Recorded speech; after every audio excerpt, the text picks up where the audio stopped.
May tanong from Asahi Shimbun, one of the largest papers. Manila. May tanong siya. May tanong siya na related sa tanong ni Natalie ng Philippine Star. Microphone. May lunch tayo after this, ha? May lunch tayo for everyone. Hello, ayan. Magandang tanghali po. Again, from Daily Manila Shimbun po. Kay Ma'am Tessie, na-mention niyo po kasi kanina yung tungkol po dun sa Comfort Women's Statue. Actually, talagang simula pa nung umpisa, sinusubaybayan na po namin yan. Napakahalaga po ng issue na yan para sa Manila Shimbun. Ma'am, sabi niyo kanina, soon, magkakaroon tayo ng panibagong statue. Baka po pwede niyo siya sa amin i-share kung kailan yung posibilidad within the year, pwede po ba? Tapos kung paano natin pinaplano na ma-secure ito, maproteksyonan na hindi na ulit mangyari yung nangyari before.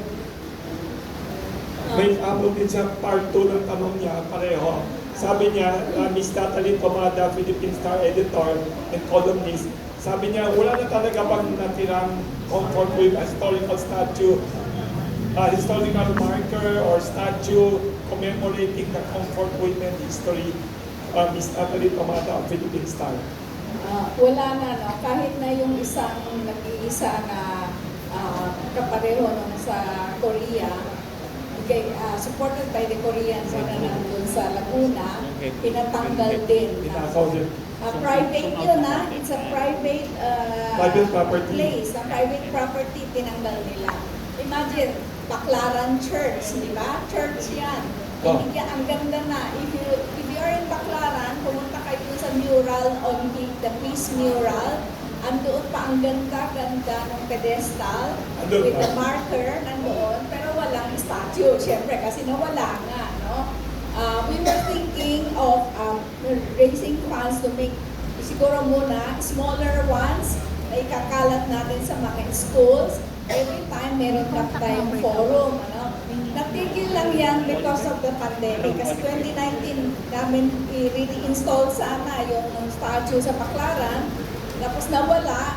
Hanggang ngayon, we wanted to file a case against the sculptor na nagwala nung talagang pinanakaw niya. Impossible na etutan na ganyan mawala overnight sa kanyang studio, no? Papupuntahin namin yung forklift and yung sasakyan para kunin na ilalagay sa Baclaran. Sinabi niya, biglang nawala daw nung gabi. Nung nagising daw siya sa umaga, nawala na. Wala siyang police report, wala siyang barangay report. Anyway, part yan ng government pressure. No? He himself is also a victim. Kaya gusto namin panagutan niya. No?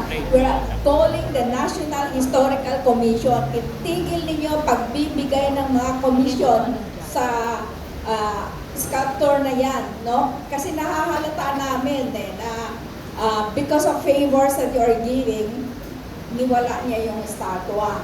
Tapos yung sinasabi nga na yung sa Kamikaze Shrine, gusto namin i-expand na yan, ha? Plano. Pero marami nag-report sa amin, napigilan namin.